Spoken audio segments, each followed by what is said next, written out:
یقین جانے کہ ہماری پریشانیاں ہماری غلط فہمیاں ہیں، کوئی تو ہو جو ہماری غلط فہمیاں دور کرے۔ خیال بدل جائے تو منظر بدل جاتا ہے۔ بھائی صاحب کا ایک بڑا پیارا فکرہ ہے کہ جس کا جو خیال ہے اس کا وہی حال ہے۔ خیال اچھا ہے تو حال بھی اچھا ہے، اور اللہ کی نعمتوں میں سب سے بڑی نعمت حسن خیال ہے۔ یہ اس دن بھی میں ڈیٹیل میں نہیں جاؤں گا، پیشنٹس ہوتے ہیں، لیکن میں ان سے اجازت لیتا ہوں کہ ان کا یہ جو آپ بیتی ہے وہ میں لوگوں سے شیئر کروں تاکہ لوگوں میں امید بڑھے۔ ایک خاتون میرے پاس آئیں، کچھ ان کے ساتھ بڑی زیادتیاں ہو گئی تھیں اور وہ دل میں نفرت لیے بیٹھی تھیں، اور جس کے لیے نفرت لیے بیٹھی تھی وہ فوت ہو چکا تھا۔ تو جب میرے پاس آئیں انہوں نے گلے شکوے کیے، تو میں نے کہا کہ حضرت واصف علی واصف رحمۃ اللہ علیہ ارشاد فرماتے ہیں کہ اگر اللہ قیامت کے دن تم سے پوچھے کہ پہلے کس کو جنت میں بھیجوں تو تم نے اس کا نام لینا ہے جس کو تم نے جہنم میں بھیجنا۔ ایک مہینے بعد جب لوٹ کے آئیں تو انسان بدل چکا تھا، چہرے پہ رونق، آنکھوں میں نور۔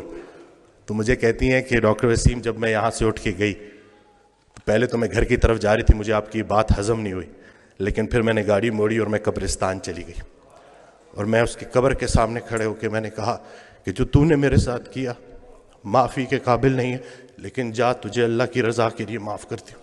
اور کہتی ہیں کہ اس رات میں اتنی میٹھی نیند سوئی کہ مجھے دوائی لینے کی ضرورت بھی نہیں پڑی۔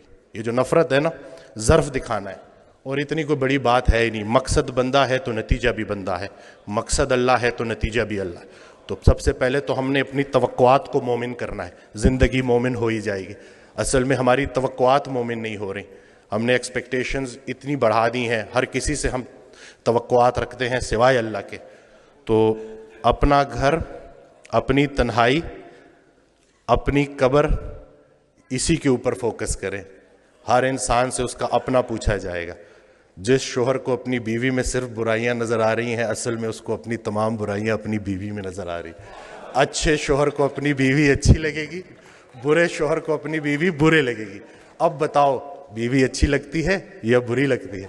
یہ نہیں کہ سارا کا سارا فوکس ادھر کر دیا، جھگڑا ہی نہیں کرنے دیتے، سارے جھگڑے ہی ختم کر دیے الحمدللہ۔ جھگڑا جو ہے نا وہ دو بندوں کا نام ہے، صلح ایک بندے کا نام۔ ابھی ریسنٹلی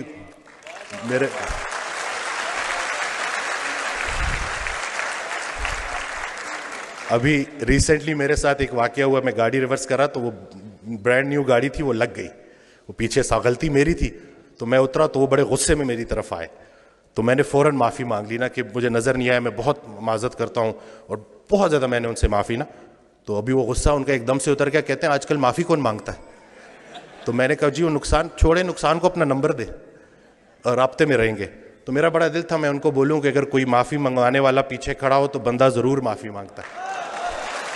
تو یہ کسی کے حوالے سے زندگی گزارنا کتنی آسان ہو جاتی ہے اگر ہمیں پتہ چل جائے تو ہمارے سارے جھگڑے ختم ہو جائیں۔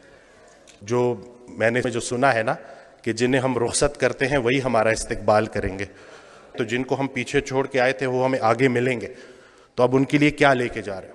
تو اپنے والدین کے لیے صدقہ جاریہ بننا ہے، اور یہ چھوٹی سی زندگی ہے، اس میں الجھنا نہیں ہے۔ آسانیاں دو، آسانیاں ملیں گی۔ ہر وہ نیکی جو تم دوسرے کے ساتھ کرتے ہو اصل میں اپنے ساتھ کرتے ہو، ہر وہ بدی جو تم دوسرے کے ساتھ کرتے ہو اصل میں اپنے ساتھ کرتے ہو۔ اسلام کوئی بات نہیں ہے جو پڑھ کے سنانی ہے، اسلام ایک کام ہے جو کر کے دکھانا ہے۔ تو اللہ پاک ہمیں استقامت دے کہ یہ نوجوان ہمارے سامنے جو بیٹھے ہوئے ہیں انہوں نے ہی ہمیں ریپلیس کرنا ہے۔ اور میں یہ کہتا ہوں کہ اگر کچھ پرسنٹیج ہی پاپولیشن کی اگر شعوری سطح پہ جتنی لیول آف کانشیسنس بڑھے گی اتنی کریج آف فارگیونیس بھی بڑھے گی۔